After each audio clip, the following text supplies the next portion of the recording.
Assalamualaikum warahmatullahi wabarakatuh. Alhamdulillah, wassalatu wassalamu ala rasulillah, Sayyidina Muhammad ibn Abdillah wa ala alihi wa sahbihi wa man walah, amma ba'du.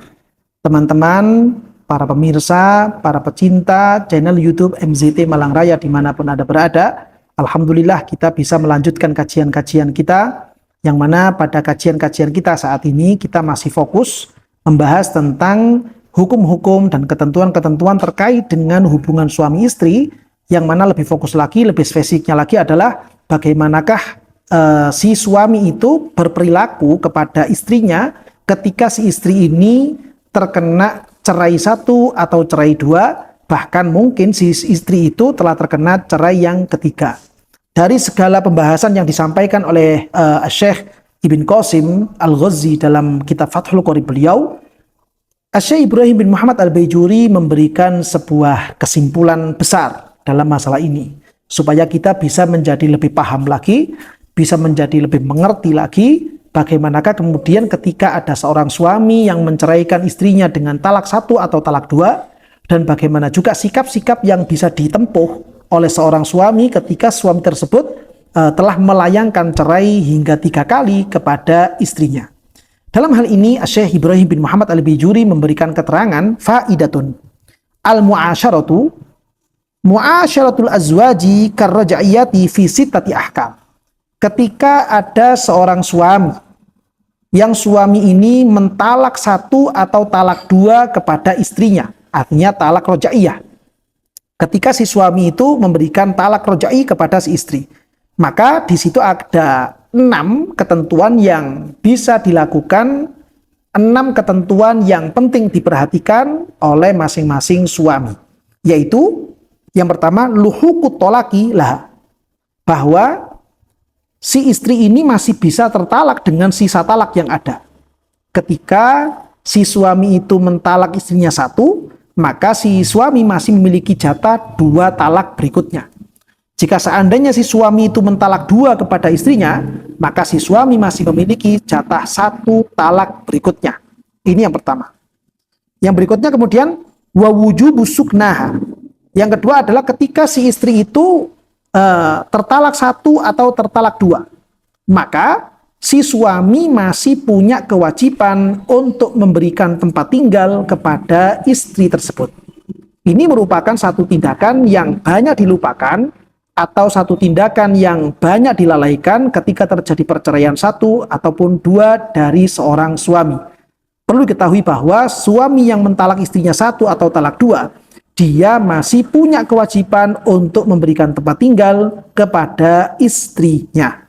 Walaupun mungkin tempat tinggal yang diberikan sifatnya hanya kontrak, tidak sampai menjadi hak milik, tetap itu merupakan satu kewajiban bagi setiap suami yang mentalak 1 dan 2 kepada istrinya. Dengan catatan, tempat tinggal yang diberikan kepada si istri merupakan tempat tinggal yang layak, pantas bagi istri tersebut. Berikutnya kemudian, wa annahu la yuhaddu biwat'iha.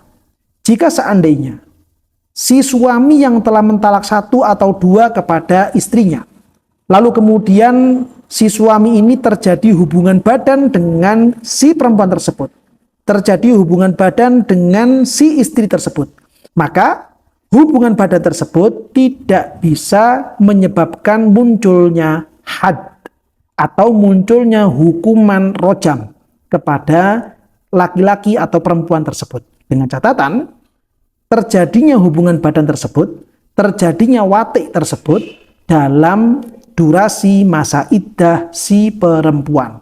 Kenapa demikian? Karena ada pendapat ulama yang menyatakan bahwa hubungan badan yang dilakukan dalam masa-masa iddah tersebut itu bisa jadi merupakan bentuk rujuk secara kinayah. Dan ini sudah dibahas pada beberapa video yang sebelumnya. Berikutnya kemudian, walaisa lahu tazawwujun min mahramin jama'aha ma'aha.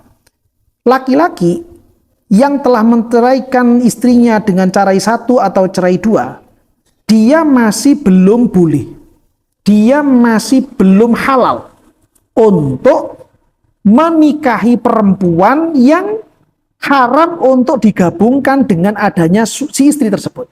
Taruhlah misalkan si suami itu ketika menceraikan istrinya dengan cerai satu atau dua, dia ternyata punya hati, dia ternyata ingin menikahi kakak perempuan dari istrinya, atau ingin menikahi adik perempuan dari istrinya, atau ingin menikahi bibi dari si istri, ingin menikahi kakak ibunya, atau orang Jawa bilang bude dari si istri. Maka si suami ini masih belum boleh untuk menikahi perempuan-perempuan tersebut. Kenapa demikian? Karena istri yang sudah ditalak satu atau dua itu, dia masih berstatus sebagai seorang istri. Karena apa? Karena dia masih berada pada durasi masa iddah. Lain halnya jika seandainya si istri itu sudah habis masa iddahnya, sehingga dia sudah tidak lagi berstatus sebagai seorang istri, maka hal-hal yang seperti ini sudah diperbolehkan oleh agama kita. Berikutnya kemudian, wala tazawwuju arba'in siwaha.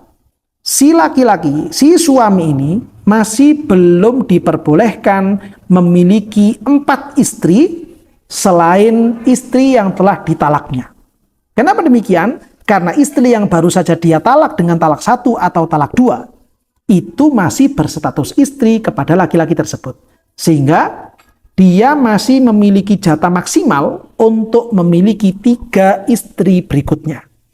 Jika seandainya kemudian si laki-laki ini menikah hingga 4 orang perempuan, jadi si laki-laki setelah menceraikan istrinya dengan cerai 1 atau cerai 2, lalu kemudian besoknya misalkan si laki-laki ini menikah dengan 1 perempuan, besoknya lagi menikah dengan 1 perempuan lagi, besoknya menikah dengan 1 perempuan lagi, besoknya ternyata menikah dengan 1 perempuan lagi.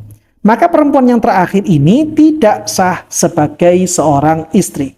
Kenapa demikian? Karena si laki-laki ini sebenarnya di hari sebelumnya sudah memenuhi jatah maksimal untuk memiliki istri, yaitu pada pernikahan yang ketiga. Kenapa demikian? Karena istri yang baru saja dia talak dengan talak 1 atau talak 2, status dia di kacamata syariat, dia masih berstatus sebagai seorang istri. Karena apa? Karena si istri tadi itu masih dalam masa iddah. Sehingga dia masih istri, sehingga tidak boleh punya 4 atau bahkan lebih memiliki pernikahan di hari-hari berikutnya.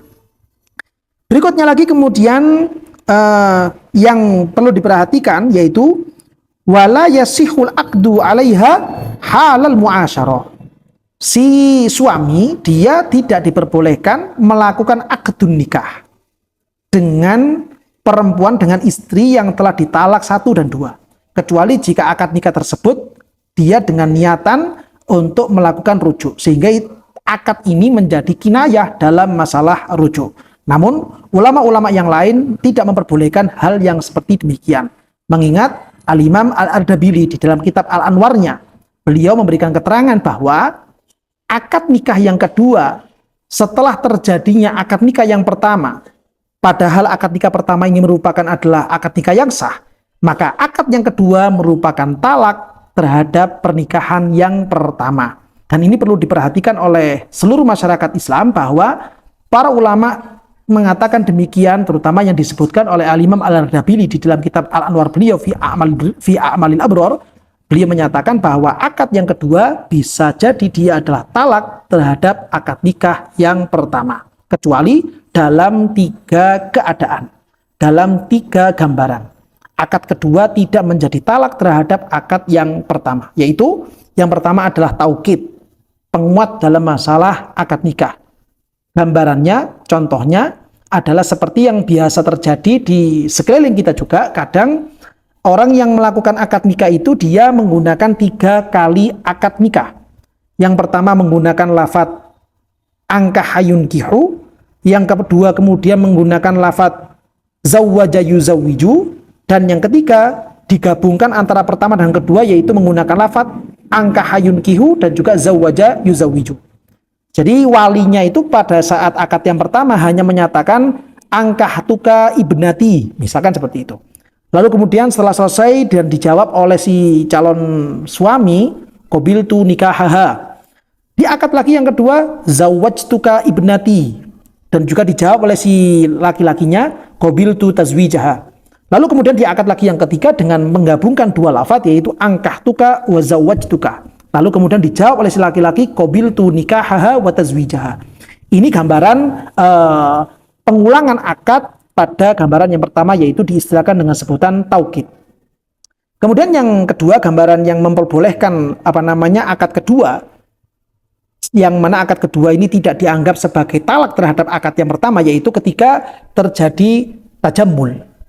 Ketika terjadi tajammul, maka akad yang kedua yang dengan niatan tajammul ini tidak menjadi talak terhadap akad yang pertama.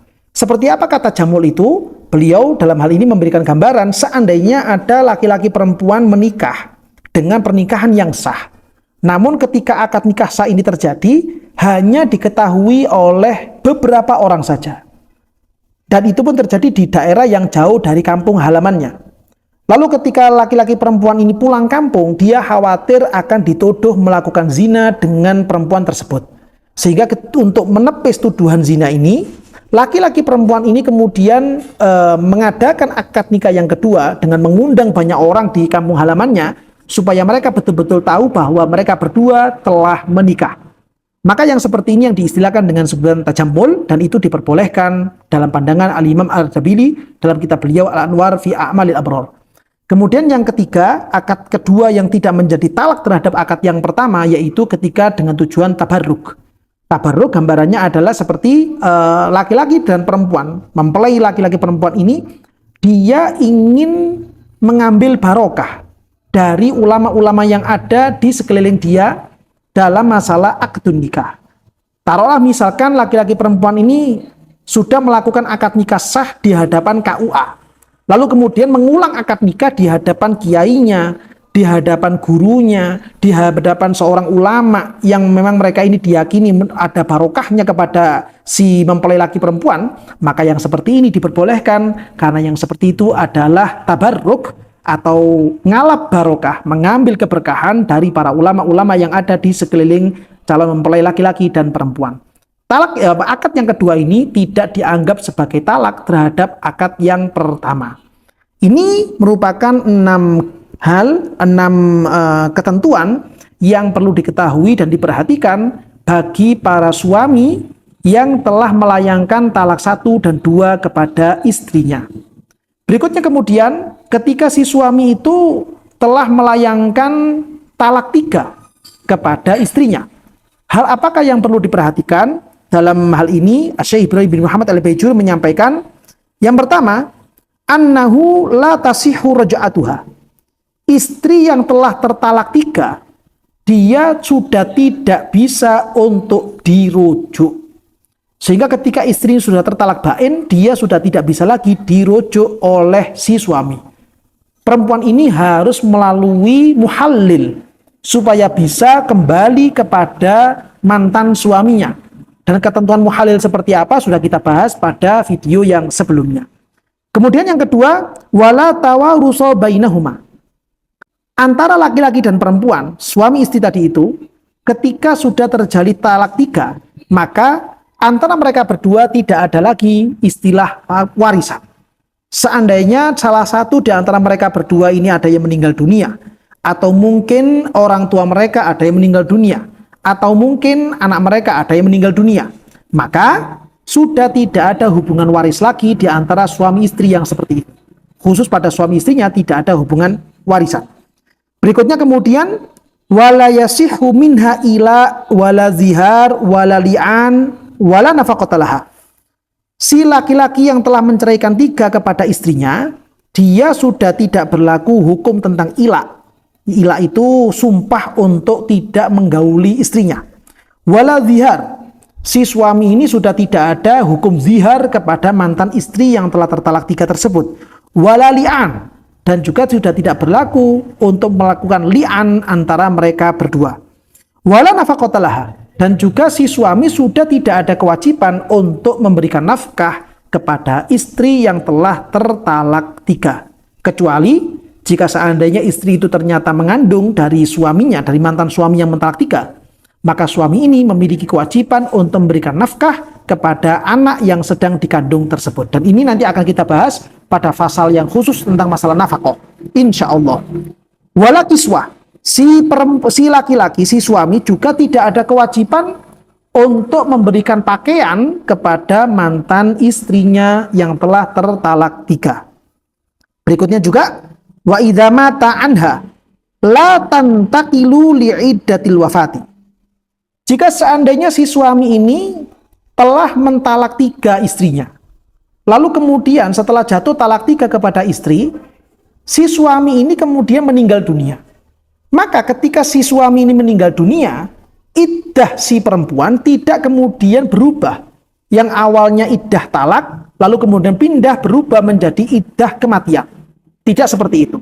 Iddah perempuan yang telah tertalak 3 masih tetap berlanjut dengan iddah talak.